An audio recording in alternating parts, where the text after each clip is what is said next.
নমস্কার বন্ধুরা, আমি শ্রাবণী। আমি আবারও চলে এসেছি আরও একটি রেসিপি নিয়ে। চলো রেসিপিটি তাহলে একবার দেখে নিই। আজ তোমাদের সাথে শেয়ার করব পালক পনিরের রেসিপি। রেসিপিটি বানানোর জন্য পালং শাক নিয়েছি, পনির নিয়েছি। পনিরটা আমি নিজে ঘরে তৈরি করেছি।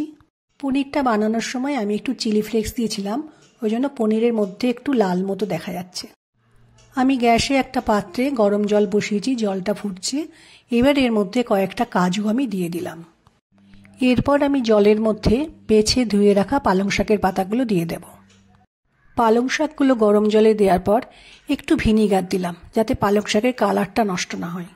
পালং শাককে মিনিট 2 গরম জলে বয়েল করার পর একটা পাত্রে ফ্রিজের ঠান্ডা জল রেখে তার মধ্যে পালং শাকটা রেখে দিয়েছি। পালং শাককে জল থেকে তুলে নেওয়ার পর লঙ্কা, আদা, কাজুর সাথে পেস্ট করে নিয়েছি। রান্নার শুরুতেই কড়াইয়ে সাদা তেল দিয়ে তেলের মধ্যে জিরে ফোড়ন দিলাম, একটা শুকনো লঙ্কা ফোড়ন দিলাম, একটা দারচিনি ফোড়ন দিলাম। ফোড়নটা ভালো করে ভেজে নেব। ফোড়নটা ভালো করে ভেজে নেওয়ার পর আমি কড়াইয়ের মধ্যে পালং শাকের যে পেস্টটা বানিয়েছিলাম সেটা এবার দিয়ে নেব। তেলের মধ্যে পালং শাকের পেস্টটা দেওয়ার পর খুব ভালো করে একটু কষিয়ে নিতে হবে। তারপর আমি এক এক করে মশলাগুলো দেব। প্রথমে দিলাম লঙ্কা গুঁড়ো, এরপর দেব ধনে গুঁড়ো, এরপর দেব জিরে গুঁড়ো। এবার পরিমাণ মতো একটু নুন দেব। এবার দিয়ে নেব একটু চিনি। এবার দেব একটু গরম মশলা গুঁড়ো।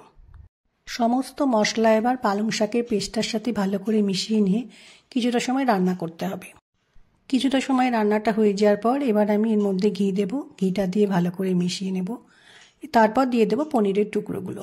পনিরের টুকরোগুলো কিন্তু আমি ভাজিনি, গরম জলে নুন দিয়ে মিনিট 2 রেখে দিয়েছিলাম, তারপর গরম জল থেকে তুলে নিয়েছি।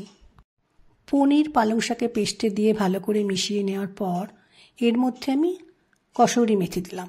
কসুরি মেথি দিয়ে ভালো করে একটু মিশিয়ে নিলেই তৈরি হয়ে যাবে পালং পনির। এবার পালং পনিরটা আমি একটা পাত্রে ঢেলে নেব। এই রেসিপিটি কিন্তু ভাত, লুচি, রুটি, পরোটা সবার সাথেই ভালো লাগে। আমার এই রেসিপিটা ভালো লাগলে লাইক, শেয়ার ও সাবস্ক্রাইব করো। ভিডিওটা দেখার জন্য ধন্যবাদ। আজ ভিডিওটা এখানেই শেষ করছি। ফিরে আসছি আরও একটি রেসিপি নিয়ে।